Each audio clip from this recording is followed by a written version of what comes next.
Fighting the teachers' unions, saving our children. That's the topic of today's Bold and Blunt, and I'm your host, Cheryl Chumley, giving you a Christian conservative look at today's news, politics, culture, and events. The National Education Association, which is 3 million members strong, give or take, just had their annual convention, during which they considered such topics as face masking forever and LGBTQ agendas. And these are the items of concern of the teachers' union members who are in charge of your children for the greater part of Monday through Friday school days, 9 to 10 months out of the year. These are the people who are feeding your children the Marxist rot that is corrupting America's youthful minds and sending America down a path of cultural, political, Marxism, collectivism, eventually communism, globalism. Thank you, NEA. Before I get into all that, I want to mention that you can get Bold and Blunt at edify.app. That is the online platform for faith-based podcasts. You can also get Bold and Blunt at washingtontimes.com, where you can also sign up for my newsletter. It comes out 3 times a week, Monday, Wednesday, and Friday, before lunch hour, no less. So if you like to eat at your desk, you have something to read, because my 3 times a week newsletter contains all the commentaries that I write all week long, all day long at the Washington Times, as well as my twice weekly Bold and Blunt podcast. Just go to washingtontimes.com, scroll to the bottom of the page and find the newsletter section. Find my name in that newsletter section, click on it and sign up. And if you already subscribe to either my newsletter or Bold and Blunt, I want to thank you. Thank you for your support. Really appreciate it. We're here to make sure that every student and educator succeeds is the headline that greets you when you go to NEA.org. But are they really? Are they really in place to make sure every student succeeds? I think that boat has sailed, that ship has sailed, taking with it the idea that teachers' unions are in place to serve the students. They're there to serve the teachers. Or more to the truth, they're there to serve the leadership of the unions, who partner with Democrat politicians to scarf up as many tax dollars as they can to further teacher unions' visions, teacher unions' goals, teacher unions' wills and wants. The National Education Association is more than 3 million people, NEA.org continues. Educators, students, activists, workers, parents, neighbors, friends. Oh, it sounds so friendly, doesn't it? Who believe in opportunity for all students and in the power of public education to transform lives and create a more just and inclusive society. Isn't that great? I want my NEA to be in business to support great education for kids. That's about it. That's all. And if they can't do that, then what's their reason for being except to scarf up tax dollars to advance the will of the leadership of the teachers' unions, right? I don't need a union creating opportunity for all students, transforming lives, creating a more just and inclusive society. I just want kids in schools taught the basics: reading, writing, arithmetic, some literature, some history, civics, heavy on the Constitution, heavy on the founding of America, heavy on the concept of American exceptionalism. But they don't do that anymore, right? Because that's called racist, and that's called divisive, and that's called discriminatory, and that's called sexist. So you can't teach about the Constitution and founding fathers anymore. You can't teach true American civics and American exceptionalism because it offends people. It offends the teachers' unions who have been corrupted, or maybe not corrupted. Since the beginning of time, the teachers' unions have advanced a more Marxist perspective. So they've just expanded that Marxist perspective. They haven't been corrupted so much by Marxist perspectives as expanded the Marxist perspectives upon which they were founded anyhow. So how do you beat back these teachers' unions and the influence that they exert both on the political and educational platforms? How do you beat them? How do you beat them back and put them back in the corners where they belong? Remember when Republicans used to talk about disbanding the Department of Education because the federal Department of Education was really only there to support the teachers' unions, and the teachers' unions are only in place to support the teachers and the whims and desires of the leadership of the teachers' unions, which 100% of the time fall in line with Democrat Party will. So it's become this little cozy, comfy club where the teachers' unions will spend union dues supporting Democrat candidates who are elected to office, who in turn advance the will of the teachers' unions by sending money back into the teachers' unions from taxpayer pockets. And there stands the Department of Education in Washington, D.C., pretending like the NEA puts out, like it supports the students above all. Well, the students are really the last, the lowest on the totem pole here. The hierarchy of the federal education system goes Department of Education, which is political, and then teachers' unions, which is politicized, and politicians who serve in partnership with the teachers' unions to make sure that tax dollars continue to flow to the school systems to be allotted and dispersed by politicians as they see fit in order to advance social justice programs that the politicians in partnership with the teachers' unions want advanced, things like LGBTQ agendas and feel-good self-esteem programs that don't take into consideration, say, grades or scores, test scores, but rather things like skin color or gender or sex.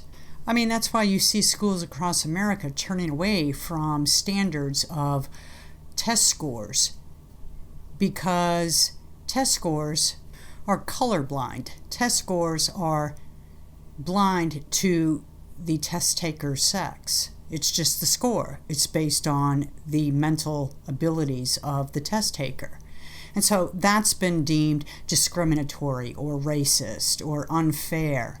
Look, now even colleges are dropping SATs because of perceived discriminatory slants of these normal college university admission tests. From NBC just this year, more than 2/3 of colleges and universities won't require the SAT for 2022 admission. That includes elite institutions such as Harvard and Stanford, as well as the University of California system, which has dropped the test as an admission requirement permanently.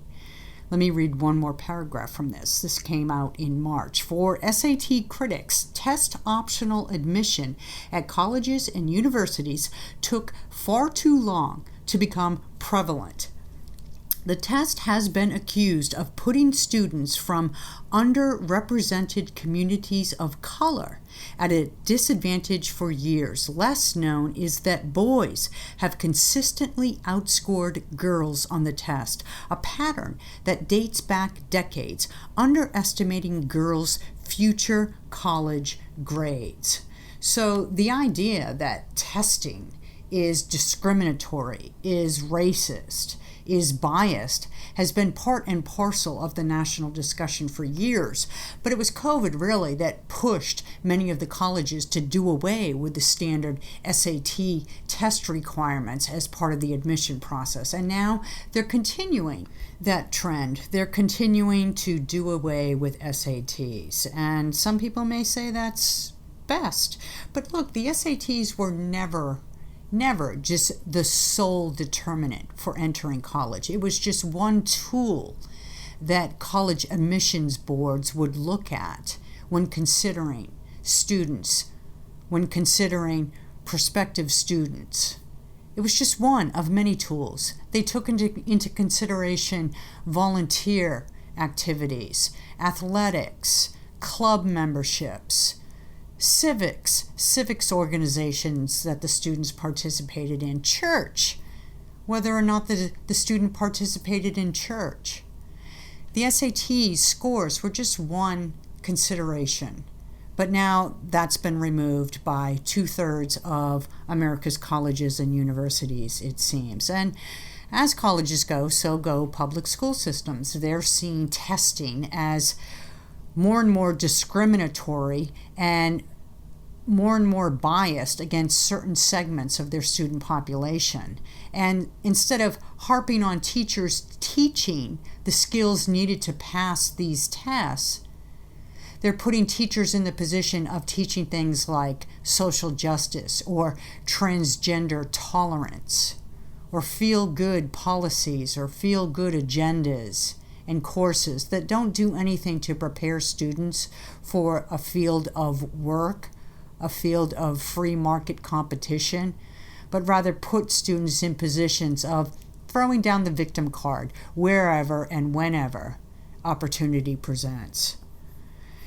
This is due to teachers' unions and teacher unions pushing for an overhaul of the public school system that leads us away from the path of American exceptionalism, away from a path of teaching the greatness of America, the greatness of the American capitalistic system, the greatness of America on the world stage, and lowering America so that it becomes, in students' minds, just another country of the world. No better, no worse. And that opens the door for now these teachers' unions, Marxists as they are, to push forward more Marxism into the minds of America's emerging leaders in politics, business, and culture. So how to fight back? How to fight back effectively? That was the question I asked a couple minutes ago. And there are some ways. Here's one. Moms for Liberty. Moms for Liberty is this nonprofit that launched just recently, nationwide. It has chapters, and it's spreading in chapters across the nation. But it's basically what the title says, Moms for Liberties, momsforliberty.org. Sick and tired of the government telling parents, telling moms how to raise their kids. Sick and tired of school boards and leftist-leaning school administrators telling parents how to raise their kids. So this group launched, and it stands strong for parental rights at all levels of government. It's training people, training moms, for instance, to fight against this unconstitutional and even immoral government overreach into the role of parenting. Training them to go into government, say school boards, or local boards of supervisors or city councils, where they can have immediate strong effect on local schools, on local government policies, or perhaps state and even federal offices. But look, local is where we can have the most dramatic effect and the most immediate effect. This group was founded by just a couple of moms who were sick and tired of being told by government bureaucrats how to raise their kids. As former school board members, momsforliberty.org says in its About section, These two moms witness how short-sighted and destructive policies directly hurt children and families. Now they are using their firsthand knowledge and experience to unite parents who are ready to fight those that stand in the way of liberty, such as school boards across America, particularly in the Democrat strongholds. That's one way to fight back, and they're seeing some success. On the heels of the NEA's annual conference, Moms for Liberty had their own annual conference to gather steam, to prepare, to fight for these coming midterm elections and beyond. Another way to fight? Well, I have a guest today, Mark Mix, who will detail further how to fight effectively this far leftist takeover, particularly by the unions of America. Mark, president of the National Right to Work Committee, Legal Defense Foundation, right? I really appreciate you being on Bold and Blunt. Well, Cheryl, thanks for the opportunity. And work for the National Right to Work Legal Defense Foundation, and also have the privilege of working for the National Right to Work Committee. We believe in the same things. One does litigation, one does legislation, but it all translates down to individual employee rights as it relates to unionization. Okay, and you guys just either attended or you were watching what was coming out of the recent National Education Association's annual conference in Chicago. What was your takeaway from that conference? Well, Cheryl, the takeaway, we weren't there. In fact, very few people that were outside of the 6,000 delegates that attended the Chicago conference on July 3rd through July 6th. This is pretty simple solutions or simple issues that came out. They come out every year. And what we find is the disconnect between the National Education Association's convention and what it takes to educate our children in the government school systems. What we find is most of the work that they do and most of the resolutions they discuss have really very little to do with education per se, but more to do with, social issues and public policy and those things that are outside and beyond the actual education of our children. And so it's not a real surprise, but I think probably the takeaway from this particular convention is the difference between rank and file teachers in the classroom, those people that are providing the educational product to students, and the leadership, the top leadership of the union, and that includes the delegates at this convention, is growing wider and wider and wider on the focus of what the NEA Teachers Union is doing and what they're intended to do, what their mission is. Yeah, the NEA wanted to implement face masking back in the public school systems this fall, as I understand it. Yeah, that was one of the issues, and then, of course, the LGBTQ plus issues are very relevant in those discussions at the convention, and how we treat, children from kindergarten to third grade. And Cheryl, I find it fascinating as we put the National Education Association convention to bed. The AFT, the American Federation of Teachers, is having their convention. They started, I believe, on Friday of last week, and they're going through the weekend. And one of the issues there is that through some polling they did, they're showing that the American public is more in line with Ron DeSantis and the positions he takes on these issues in Florida than the educational unions themselves, whether it be the NEA or the AFT, when it comes to issues like that in the classroom.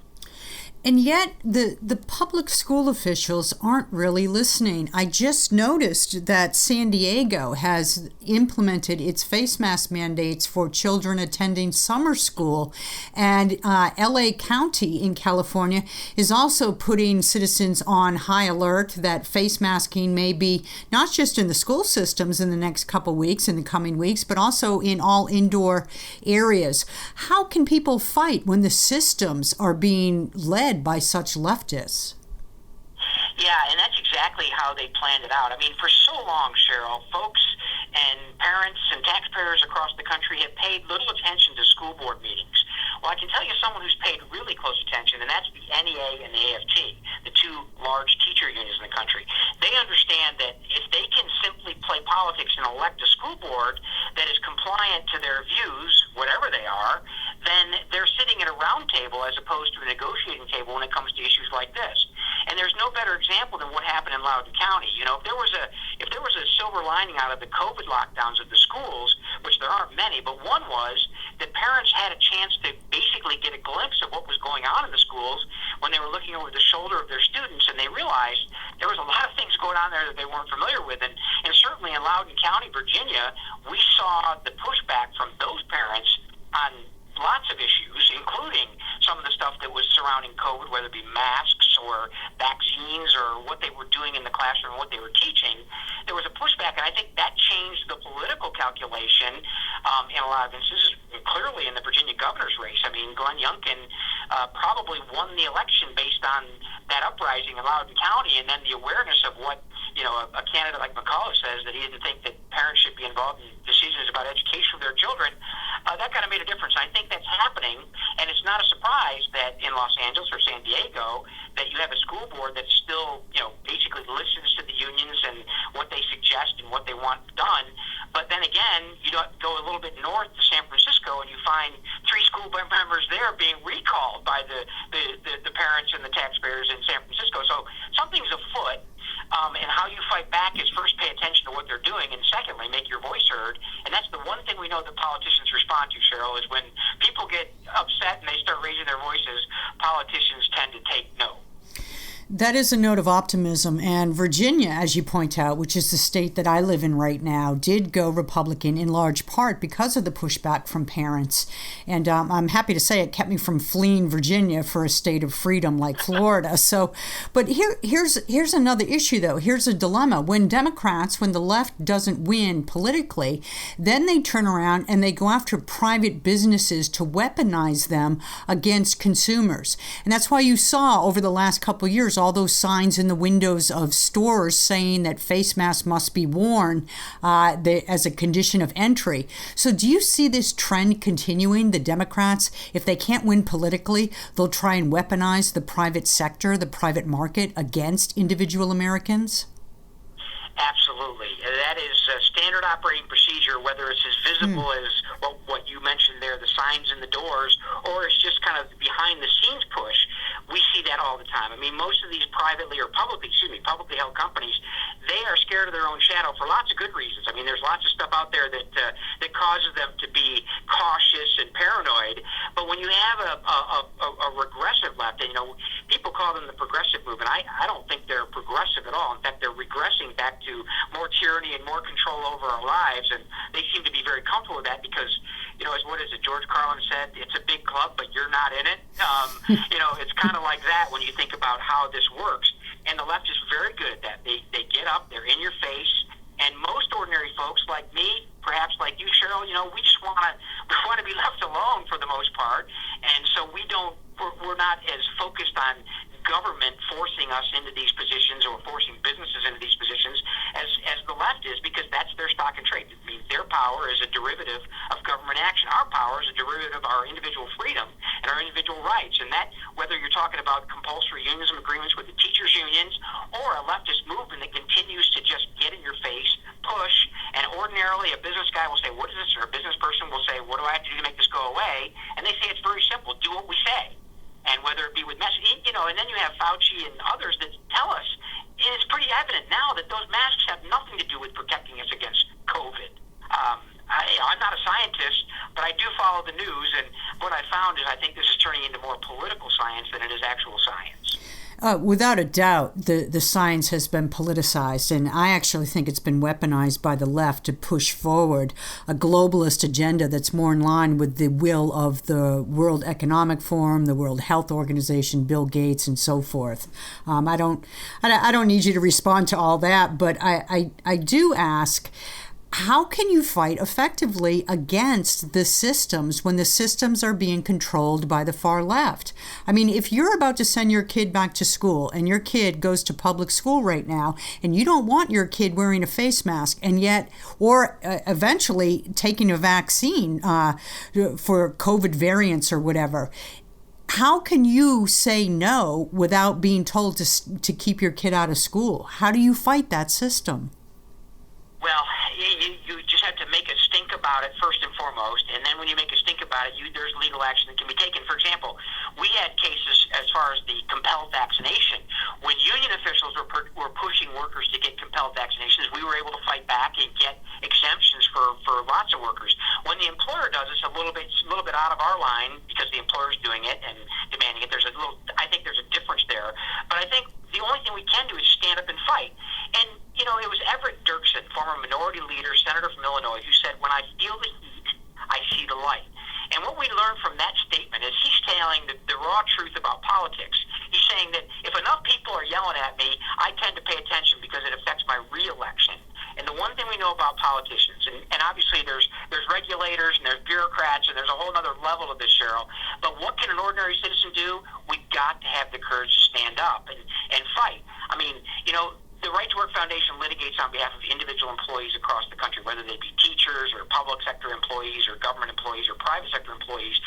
We do that, and the only way we can be effective is when someone has the courage to stand up and fight. And when they do, we will partner with them if it's mission focused for us. And I know there's other organizations like First Liberty and other groups out there that are fighting for religious accommodations and other things that are unrelated to unionization. But there are groups and there are organizations that are fighting for this. What we do need, though, is people to stand up and fight. And, whether it be Mark Janis, an Illinois public sector employee who basically ended up in the U.S. Supreme Court and got protections for every government employee in America from being forced to pay union dues or fees in order to work for government, or Charlene Carter, a flight attendant for Southwest Airlines, who basically held her union and her employer accountable for standing up for public policy issues that she disagreed with just recently. There are things we can do, and I know that's not the greatest answer in the world, but what we do know is when we organize and mobilize, politicians take note, and when politicians take note, things change. And maybe November of this year will be an opportunity where they look at it and say, we might want to pay attention to the other side for a little while because it looks like the heat's growing, and it looks like we better see the light, as Everett Dirksen would say. No, that is a very good answer, because aside from voting and making your voice heard at the places of polling for each election, individuals can do what you said, fight, and then when they need help with the fight, they can reach out to an organization like yours, either through donations by supporting financially or for the actual ground help they need. And you brought up the Southwest airline official, which we had discussed for a few minutes before I hit record, and I just wonder if we could wrap up by you detailing to listeners a little bit about that case, which was a big win for you and a bigger win for American freedoms. And if you could just spend a couple minutes telling people about that case, we can wrap with that.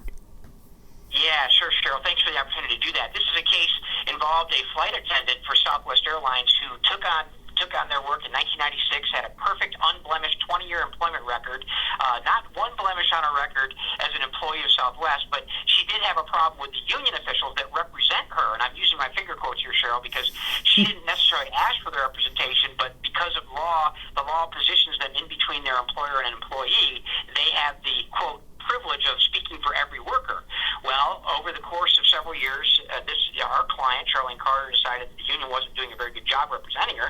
She tried to accommodate the union to work against changing the union from the inside, and then in 2013 she decided to resign union membership because she wasn't having any impact and she was disagreeing very vehemently with the positions they were taking, not necessarily on workplace issues, but on social policy issues outside of the terms and conditions of her employment. And unfortunately, Charlene Carter, even though Southwest Airlines is in a right-to-work state of Texas, which protects Texas private sector workers from being forced to pay dues or fees in order to keep their job, under the Railway Labor Act, that preempts the state right-to-work law. So she was forced to pay the union in order to keep her job at Southwest. Well, finally, the union started getting really involved after 2017, after the Trump election. They came to Washington for the Women's March and sponsored by Planned Parenthood, and just came overt about their position on social policy.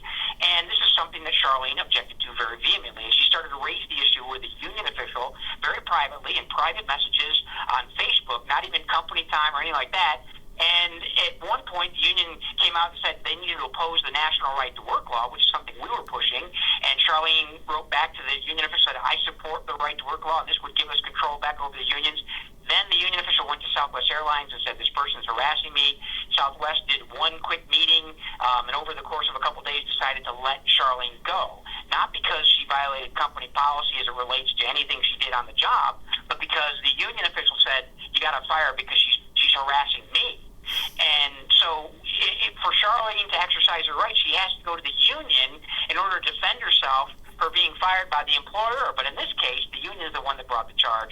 And frankly, over a 5-year legal odyssey, Charlene was able to basically get a verdict, a jury decision on last Thursday, for a $5.1 million payout from Southwest and the union for violating her rights. Not only her Title VII rights, her duty of fair representation rights, but strictly as well on the retaliation for her expressing her opinion on an issue outside of the workplace that she was fired for. So it was a big victory. Obviously, there's still more to do here, Cheryl. We've got work to do, and the union and the employer say they're going to appeal the case and draw it out.